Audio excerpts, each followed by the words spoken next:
My third day as the NPC cashier in a horror game ended with the supermarket being robbed. A dozen players stormed in, smashing the place. Told you the owner was useless, one laughed. Zero combat skills.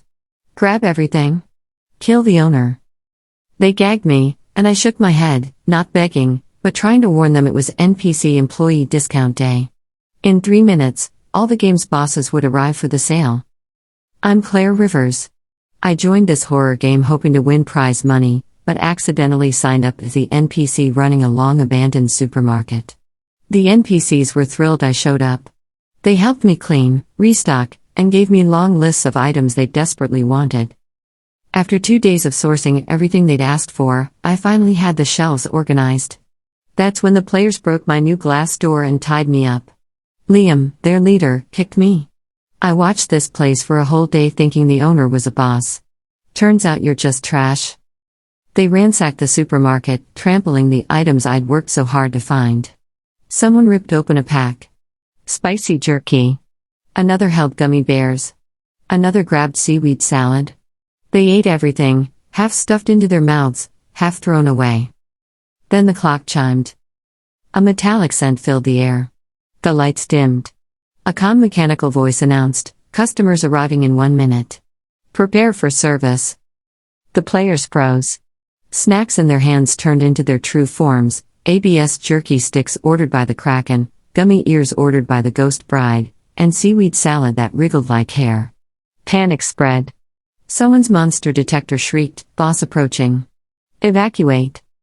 They tore the gag from my mouth. "Did you warn them?" Liam demanded. I frowned. "I was trying to tell you they were coming." With seconds left, I pulled out a box of blind boxes.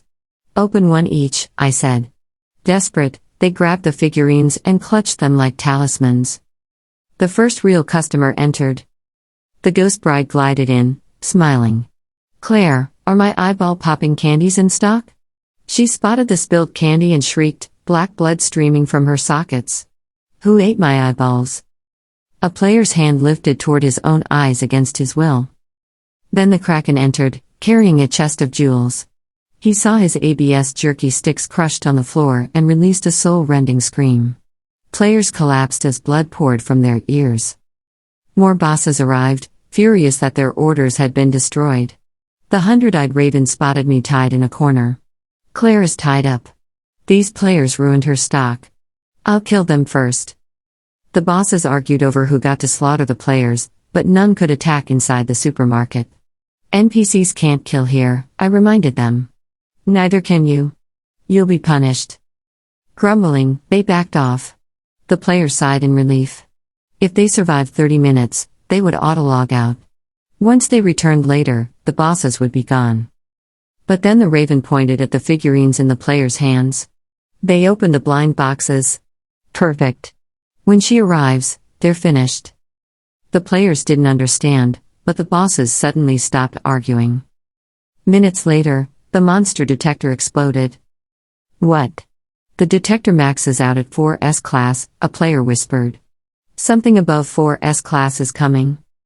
High heels clicked in the dark hallway. The click of heels got louder, sharp and even, like a metronome counting down to execution.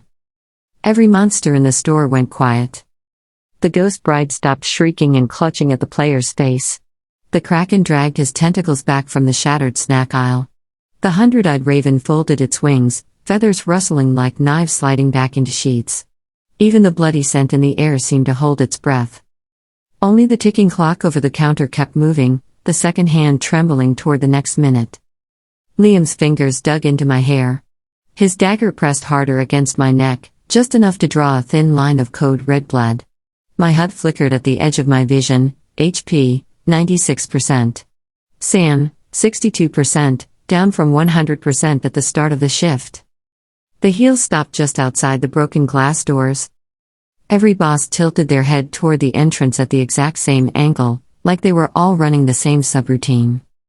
The automatic doors were smashed, so they didn't slide open. She stepped through anyway. For a ridiculous second, my first thought was that she looked corporate. A woman in a midnight black pencil skirt and blazer, white blouse, slim necktie with a logo that shifted when I tried to read it. Her hair was pulled back in a sleek low ponytail, dark as printer ink. She carried no visible weapon. No aura of blood or writhing shadows. But her heels were made of something that wasn't metal or plastic. Every step left a faint glitch in the floor, as if reality itself had to buffer for her. Her eyes were the giveaway. They weren't eyes. They were spinning barcode scanners, horizontal red lines sweeping left and right, reading everything in their path. When they passed over me, my entire character sheet flashed in my vision. NPC, cashier, Claire Rivers. Role, supermarket employee, probationary authority level, 1. Contract duration remaining, 27 days. I sucked in a breath. When those scanner eyes moved over the players, their HUDs must have reacted too, because several of them gasped. One guy dropped to his knees, trembling. Whispers rippled through the bosses. The ghost bride clapped both bloody hands over her empty eye sockets. Ah. District manager. The Kraken's tentacles curled like sea snakes retreating into a crevice. Director Bob Mart herself. The 100-eyed raven simply bowed its many heads. Store authority. I stared. This was the one above 4S? Director Bob Mart. The head of the entire horror game supermarket dungeon cluster. The one rumored in the job listing to occasionally visit to audit performance. I had thought that line was a joke. Her gaze moved slowly, methodically, over every shelf, every puddle of blood, every crushed package. When the red line crossed a trampled bag of ABS jerky sticks, my HUD pinged a notification, product loss recorded. When it passed the spilled eyeball-popping candy, another ping, special order damaged, ghost bride, 3 units. Her expression didn't change. It stayed perfectly neutral. That, somehow, was worse than any rage. She finally stopped in the open space between the registers and the ruined entrance. Her heels clicked together once, like the slam of a cash drawer. Report, she said. Her voice wasn't loud, but it carried. It reverberated through the store speakers like it had been patched directly into the PA system and the bones of my skull. The bosses shoved each other aside to answer first. Director. The ghost bride lifted her blood-soaked skirts, pointing an accusing finger at the players. They threw away my eyeball-popping candy. They stepped on it. On discount day. The Kraken bared needle teeth. My ABS jerky sticks were desecrated. Trampled next to, he pointed at the player still choking on phantom jerky, that mouth breather. Other bosses chimed in. My ultra-spicy cursed ramen was spilled. My limited edition cursed cola was wasted. My scented entrail candles are missing their wicks. The volume rose, a wave of outraged complaints.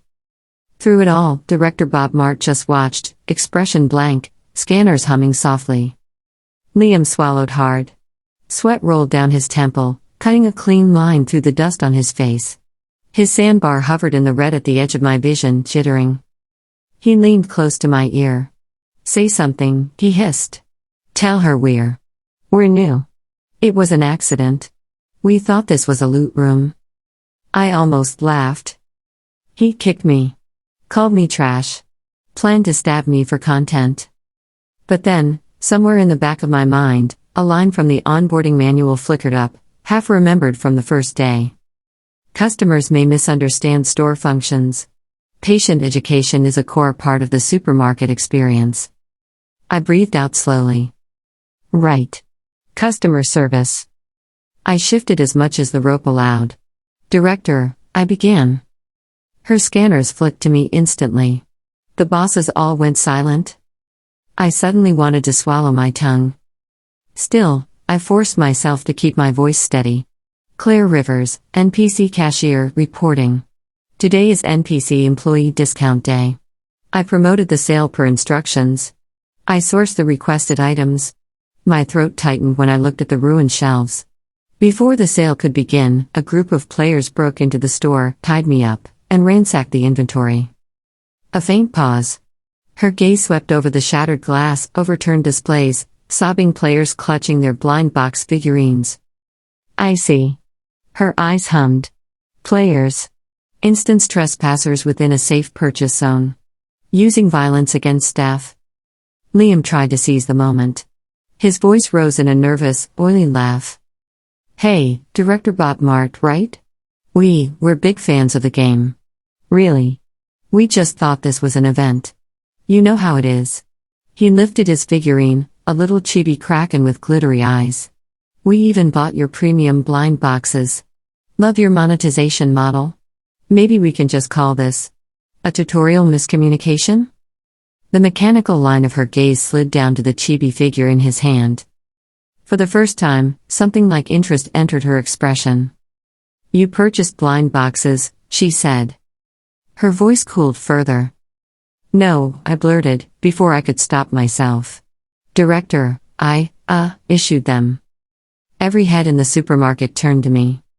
The players stared like I had just confessed to murder.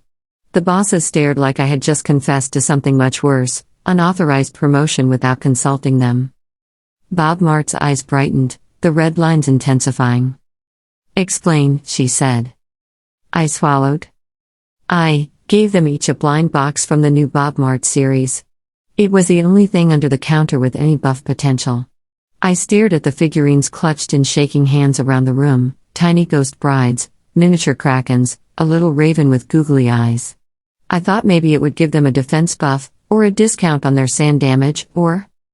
Beside me, Liam flailed his free hand desperately. Right. So we're customers, see? We have rights, yeah? You can't just let them kill us while we're holding official merchandise, right? That'd be bad customer experience. Vodka bravery. I almost admired his audacity. The hundred-eyed raven let out a low, unpleasant chuckle. You don't know what those figures do, little player, he croaked. You opened them voluntarily. What does that mean? One of the other players stammered. Director Bob Mart's lips curved, just barely, like the hint of a smile. Blind box series, loyalty tokens, she recited. When opened, the holder consents to enrollment in our premium return and replacement program. Their status temporarily shifts from customer to merchandise owned by the supermarket system. My blood ran cold. Merchandise. In the corner of my vision, the game's rule text flickered into existence, highlighted in crimson. Rule 3. NPCs cannot kill customers within the supermarket. Rule 4. Merchandise may be freely processed according to return and replacement policies. Exempt from Rule 3. The bosses all turned in unison to look at Liam and his party. The ghost bride's empty sockets glistened. Oh. So they're items now. The kraken flexed a tentacle, delighted. Then no killing penalty. Just processing. Liam's sandbar plummeted.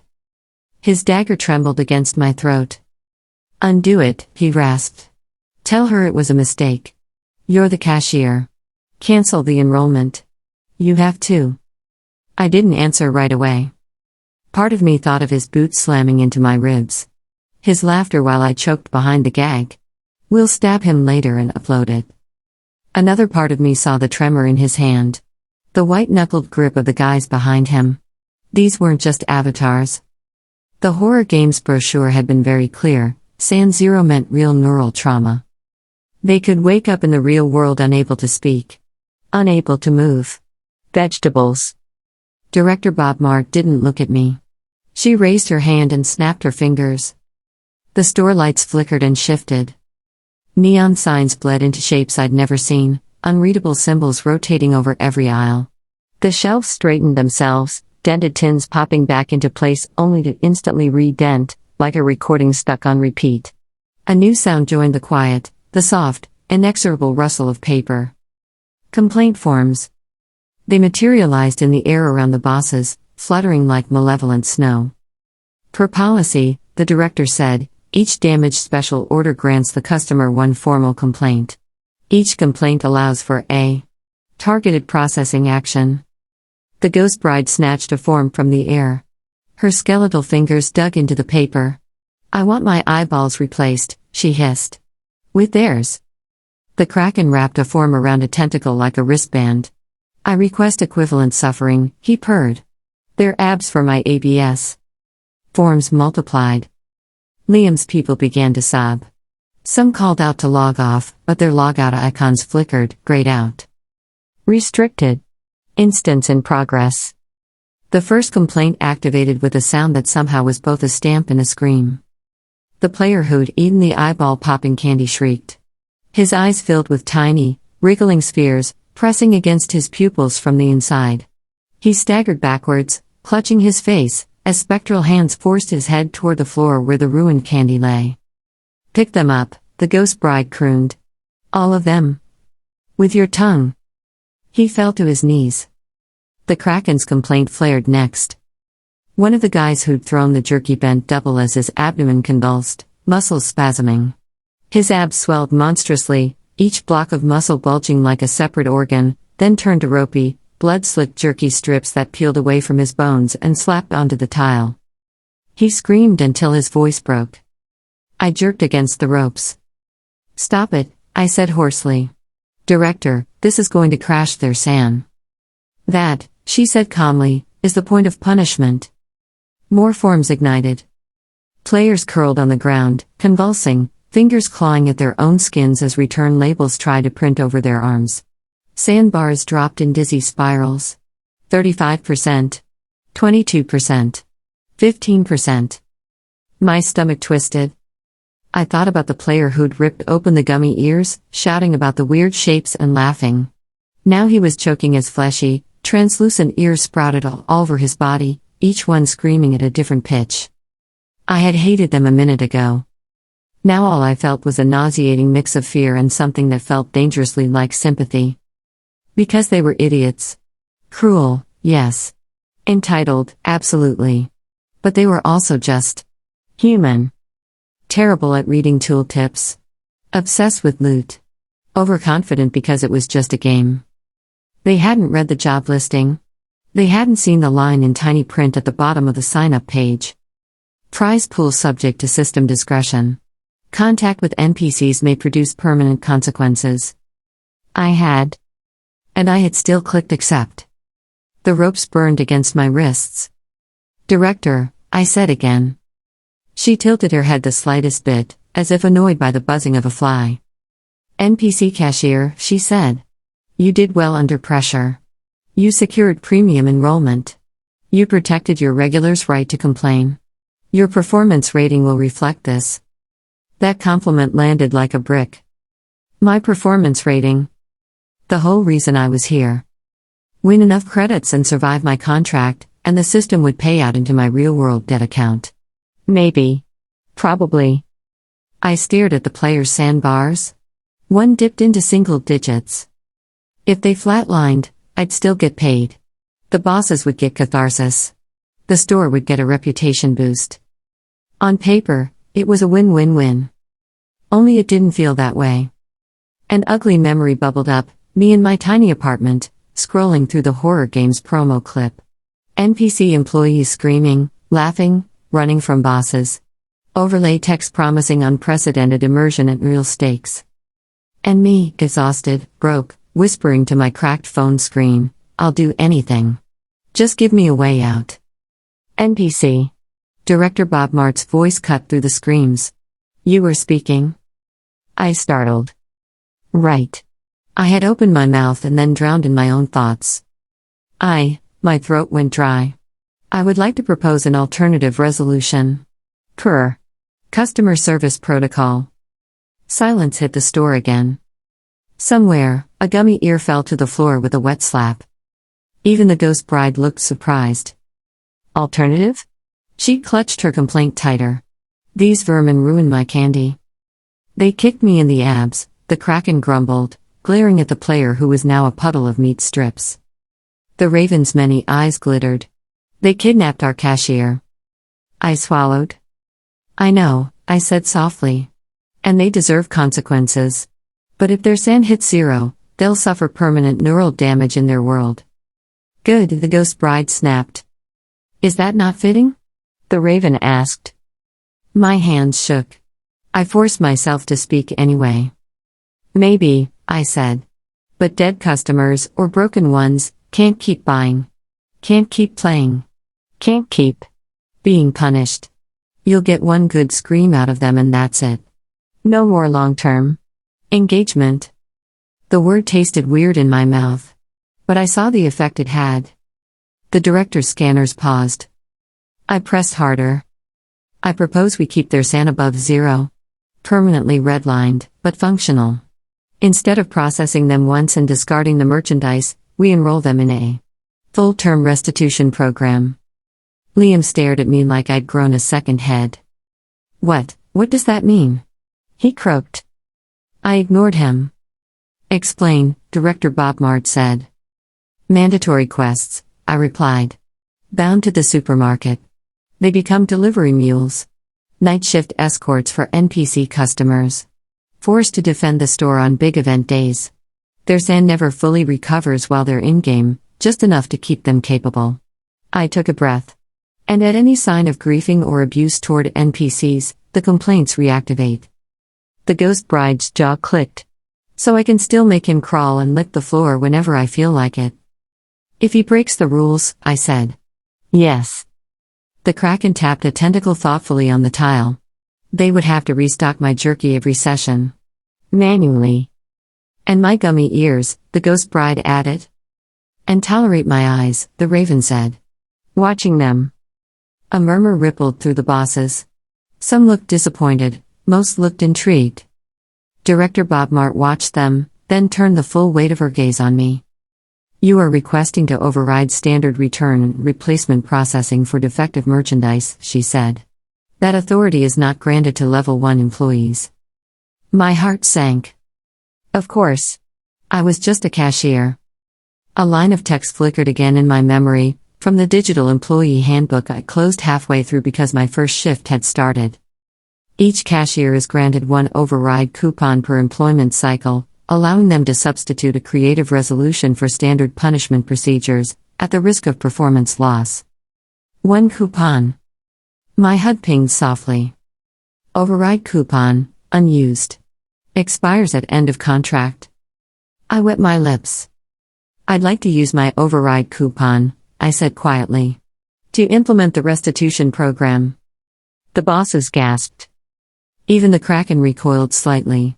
She's burning her coupon on them? On players? The ghost bride scoffed. What a waste. The raven's eyes narrowed like camera apertures. Interesting. Director Bob Mart's scanners brightened until her eyes were almost white. You read the handbook, she murmured. I almost laughed. I mean, mostly. She didn't smile.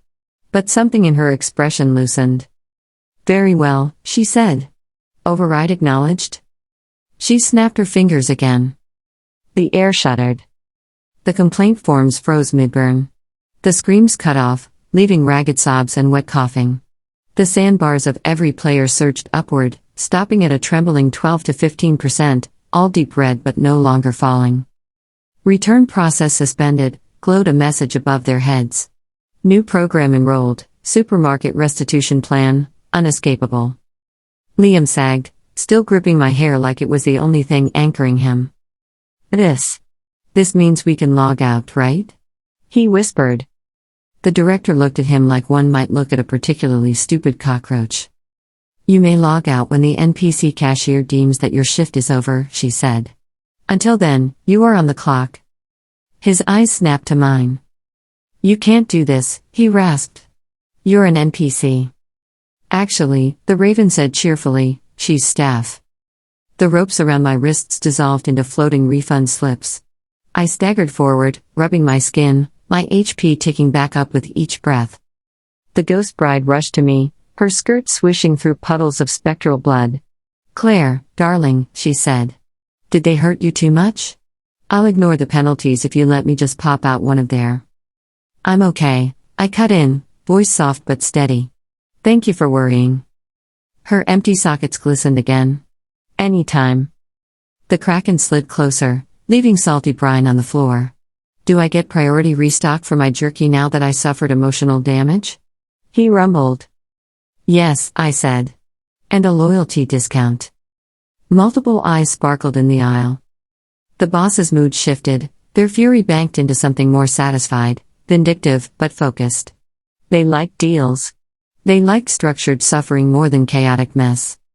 Players, apparently, were the new loyalty program. Director Bob Mart watched me juggle them all and nodded once, almost imperceptibly. New terms, she announced, voice piping through the speakers. Effective immediately. These players are bound to the restitution plan. Their SAN will be capped, their penalties persistent, until the cashier's rating reaches target performance. Should they attempt to harm staff or disrupt store operations again, all stored complaints will be reactivated at once. The ghost bride grinned, showing rows of tiny teeth. "I'll be waiting," she sang. The players just stared, slack-jawed, some still half-transformed, ears twitching where they shouldn't be, jerky abs slowly knitting back together. Liam finally let go of my hair. He staggered in front of me, still clutching the little Kraken figurine. "Why?" he asked. He sounded lost. "Why would you save us?" His eyes flicked to my name tag. We were going to kill you for fun." I thought about it. Not in an abstract way. In a very real, very specific way. I thought about the manual. About my death. About the fact that, if I got through this month alive with good ratings, my sister could keep her apartment. My mom could pay for her meds. I thought about how I used to treat NPCs in games I played. Clicking through their dialogue. Failing escort missions just to see what would happen. Laughing when they ragdolled. I'd never come back to check on them. Now I was one. "Because I don't want anyone's fun here to end like that," I said finally. "Not yours. Not theirs. Not mine." His expression twisted. "That's stupid," he muttered. "You had us. You could have just watched." "Maybe," I said. "But then I'd have to clock out knowing I turned away when I could do better." He flinched like I'd hit him harder than he'd kicked me. Behind him, Director Bob Mart coughed lightly, a tiny artificial sound. "NPC cashier Claire Rivers," she said. "I have reviewed your contract." My stomach dropped. "Did I overstep?" I asked. The scanners hummed. "On the contrary," she said.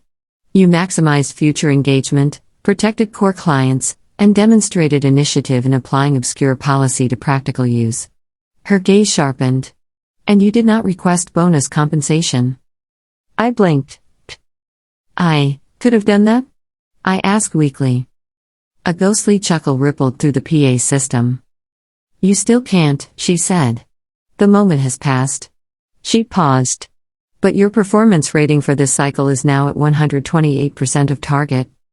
My HUD pinged so loudly I winced.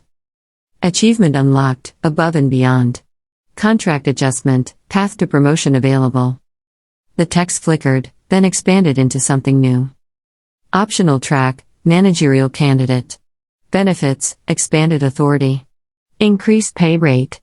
Longer contract duration. Reduced mortality risk within store boundaries. Cost, reduced probability of returning to pre-contract life. My breath caught. "Reduced probability?" I asked quietly. Director Bob Mart looked at me, really looked at me, and for the first time her voice lost that mechanical edge. "Did you truly believe," she asked, "that a game which needed NPC employees so badly it offered real-world payouts would simply let its best hires walk away?" The store hummed around us, shelves breathing, neon lights pulsing like veins. A cold weight settled in my stomach. Somewhere in the back of my mind, I tried to open the main menu. The logout button blinked, not grayed out, but blurred. Like it was behind frosted glass. Not unreachable. Just farther away. One more shift, I thought faintly. One more day. I can figure it out later. I looked around. At the bosses, reluctantly calm because they now had a whole future of complaint-triggered torment to look forward to. At the players, pale and shaking, clinging to their stupid little figurines like life preservers. At the ruined, slowly repairing supermarket, breathing like a sleeping beast. The horror game had promised prize money. It hadn't promised it would be easy to leave once you got good at the job. Director Bob Mart's heels clicked once more. "I will be observing your progress," she said. "Do not disappoint me." With that, she turned, walking back through the broken doorway. Each step unglitched the space behind her, leaving the floor more solid, the air less heavy. Then she was gone. The bloody scent thinned. The monster detector, or what was left of it, lay in a smoking heap by the chips aisle. For a long moment, nobody moved. Then the ghost bride clapped her hands. "Claire," she chirped. "Since my complaint is on hold now, can I still shop? I want a double portion of eyeball-popping candy." Yes, I know it's not on the list, but I've been very patient." The Kraken raised a tentacle. "And I require 3 boxes of ABS jerky sticks. Plus whatever protein bars the Restitution merchandise will carry for me." The Raven fluttered its eyes toward the players. "And I'd like to inspect our new staff." My brain lurched into motion. I straightened my uniform, smoothed my hair, and stepped behind the counter. The register blinked awake, the little green ready for checkout light brightening as my fingers touched it. "Of course," I said. My voice only shook a little. "Line up by the candy aisle. 1 complaint per boss on hold, but unlimited purchases. Restitution. Mules." I glanced at the players. "Will assist with bagging."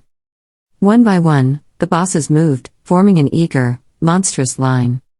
One by one, the players stumbled into place behind the registers, still blinking through half-faded punishments. One guy kept flinching every time a gummy bag rustled, his newly grown ear on his shoulder twitching. Liam stood closest to me. His sand was still deep red, but stable. "What now?" he asked quietly. I met his eyes. "Now," I said, "you work. You clean up the mess you made. You learn the all numbers. You apologize properly when a customer complains instead of laughing." He snorted, bitter. "And after that?" "After that," I said, scanning the ghost bride's candy, "you log out. Go back to your world. And maybe next time you see an NPC in a game, you remember this and don't treat them like trash." His jaw tightened. "And you?" he asked. "What happens to you after all this?" I looked up at the clock. The shift timer ticked down in the corner of my vision, numbers glowing a soft, anxious red. 27 days left on my contract. A new, smaller counter had appeared beneath it. Managerial track evaluation, 30 days. I inhaled the familiar smells, candy, cleaner, faint ozone from glitching reality. The ghost bride hummed as she rocked on her heels. The Kraken adjusted his chest of jewels. The Raven stared at the players like a teacher sizing up a row of particularly troublesome students. What happened to me? I smiled, small and crooked. I finished my shift, I said. I restocked the shelves. I survived discount day. Then I see if this place is somewhere I can actually stay. Or if I'm going to find a way to cash out and run. He opened his mouth to argue, then closed it again. "I owe you," he muttered. "Yes," I said simply. "You do." I rang up the first transaction. The receipt printed with a cheerful beep, oblivious to the way the ghost bride's shadow stretched too long on the floor. "Thank you for shopping," I said, handing her the bag of eyeball-popping candy. "Please come again." She smiled, all teeth. "I will," she said. "This is the best customer service I've ever had." The line moved. The night wore on. Somewhere out there, other players loaded into other instances, laughing, looting, chasing prize money. Somewhere in the real world, my phone sat in a dark apartment, battery slowly draining, notifications piling up. In here, I was just Claire. NPC cashier. Maybe future manager. Stuck between monsters and humans, holding everybody's receipts. I adjusted my name tag, squared my shoulders, and called out over the store speakers, my voice blending with a mechanical chime. "Next customer, please." Whatever came after this shift, I'd deal with it when the clock hit 0.